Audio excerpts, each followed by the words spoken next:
What's up, guys? Welcome back to my channel. I'm Bryce, and today we're reading chapter 39 of the Parker Inheritance. Let's begin.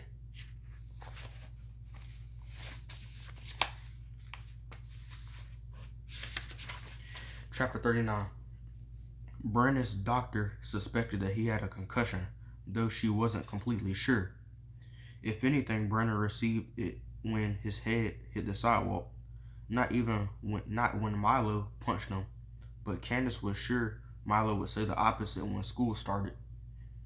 She went to visit Brandon at home the following day. "Hey, Candace," Miss Jones said as Candace crossed the street. She sat on the porch, flipping through a magazine. "Go on up, but he needs his rest, so don't stay too long. Okay?" "Yes, ma'am, I understand. Yes, ma'am, I understand." Why does my voice crack so much? She put her hand on the door handle, then let it linger there. "Mom told me this morning that y'all aren't gonna press charges." She nodded. "Millie and I had a very long, frank conversation yesterday. I've made it abundantly clear what steps I will take if this bullying continues." Miss Jones closed her magazine. "But Milo wasn't the only one in the wrong here. Brandon told me what he said about Milo's mother." Candace let her hand fall from the door handle. "If you hadn't guessed, Brandon's outbursts of late haven't been just about Milo," his mother continued. "It's been a really hard summer for him, and it got even tougher when he found out you were leaving." Candace looked at her, then back at the door. What was she supposed to say? "Go on up," she said, "and Candace, thank you for being a good friend." Candace entered the house and took the stairs to Brandon's room. His door was already cracked open, so she softly knocked and stepped into the room. The lights were off, and the curtains were drawn shut. All she could see of Brandon was a lump underneath the sheets. "Please tell me you brought me something to read," he said. "Anything. Beggars can't be choosers." "Facts." "Sorry. Mom wouldn't let me bring any books over." She looked around, trying to find somewhere suitable to sit. She had never been in a boy's room before. She had expected it to smell, well, like a boy. But Brandon's room smelled like cinnamon and new books, which fit him perfectly, she had to admit. It was a way better scent than her father's citrus cologne. "How much longer do you have to stay in bed?" she asked. "I should be okay tomorrow. They want to make sure I don't have any lingering effects." He sat up and kicked off his sheet. Candace was glad he was wearing a t-shirt and shorts, not pajamas. That would have made things even weirder. You should lie back down." "No, it's okay. I feel a lot better." Once he was sitting up, Candace figured it was all right for her to sit on the edge of the bed. "What's this about you not wanting to press charges?" she asked. "I can't turn Milo into the police. He's a kid. And so are you. And he hit you, and you fell, and your head smashed against the concrete," and she shook her head. She was not about to cry again. "Milo's gonna keep being a bully unless you do something." "Facts." "Mom and I talked about it. I'm gonna take self-defense classes. No, not because I want to fight him, but Mom thinks it'll help with my confidence. Maybe I'll meet some new friends." He drew his right leg underneath him. What else am I gonna do once you leave?" Candace poked at the hole in her jeans. It had grown so large over the past couple of weeks. There was no way she'd be able to wear these jeans to school come August. "I talked to my mom too. We'll be here for another week, until next Friday." 9 days? Yeah, 9 days. It wasn't a lot, but it was better than the alternative. He slapped his hands together. "We've got to get to work if we're gonna find Parker's fortune before you leave. I got an idea. That's not why I'm staying," she said. Well, it's not the only reason. Her eyes had finally adjusted to the dark, so she could see Brandon's face. "You're my friend, like a real friend. I don't want the summer to end yet. You're my friend too, like my only friend right now." "Because Quincy is gone?" He nodded. Candace slid closer to Brandon. Want to tell me about him?" Brandon shrugged, then went back to staring at his bed sheets. Candace was willing to wait as long as as long as necessary if he wanted to talk. Then she thought, friendship goes both ways. It was like one of the fancy bridges her dad sometimes inspected. Bridges over water that were so big, so long, they had to be constructed from both sides. She decided to go first.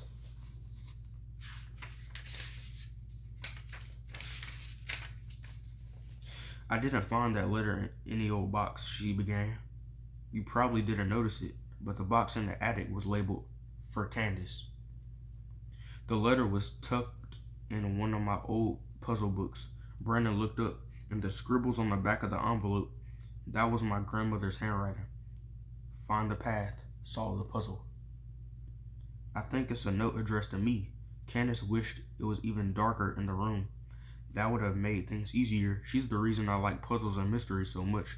Crossword puzzles, riddle books, strategy games, you name it, she bought it. Every birthday, every Christmas.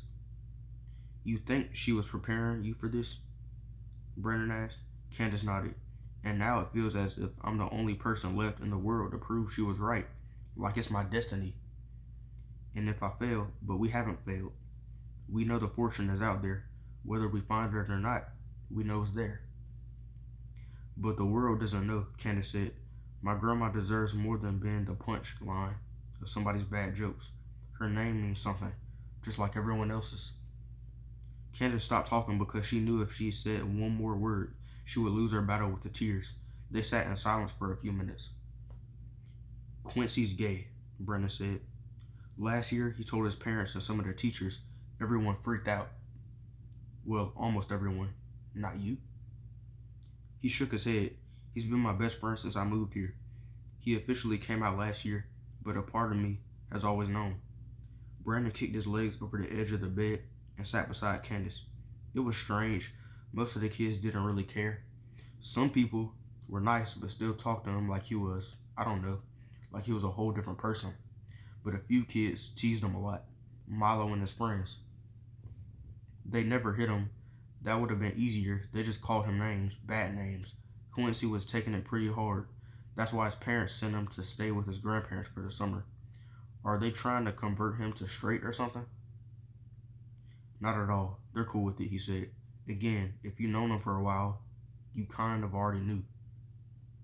When my parents separated, they made me see a therapist, Candace said.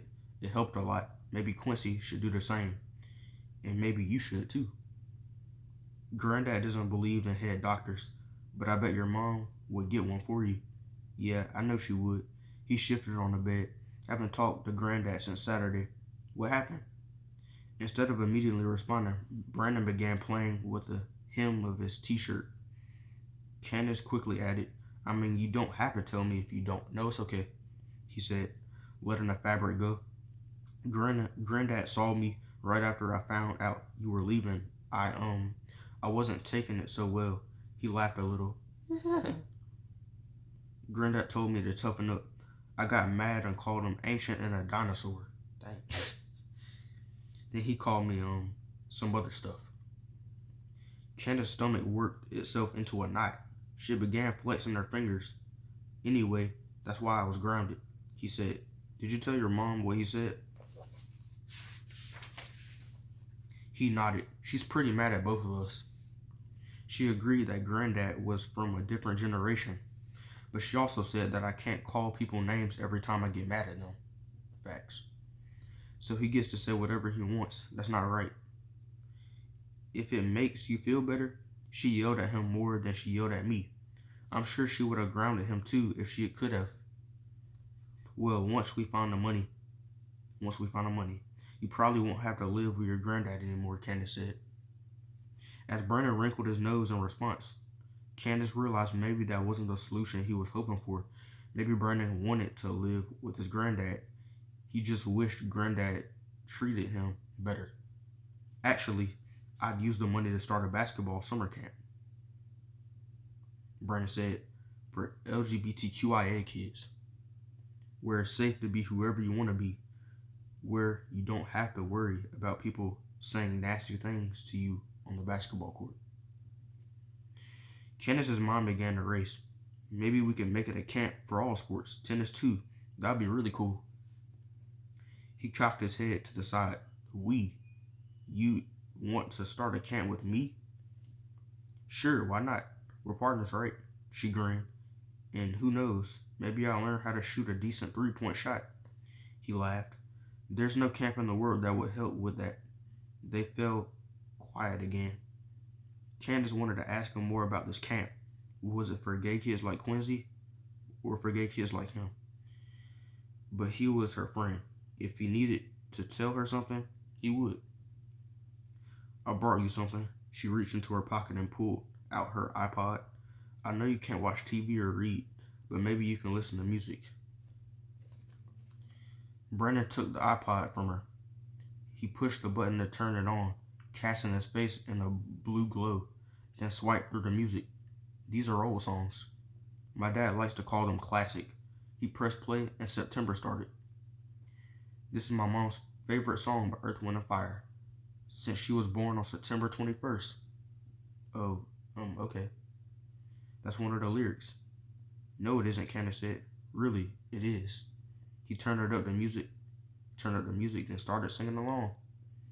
Do you remember the 21st night of September? Brennan covered his mouth. They're saying when we were young in September.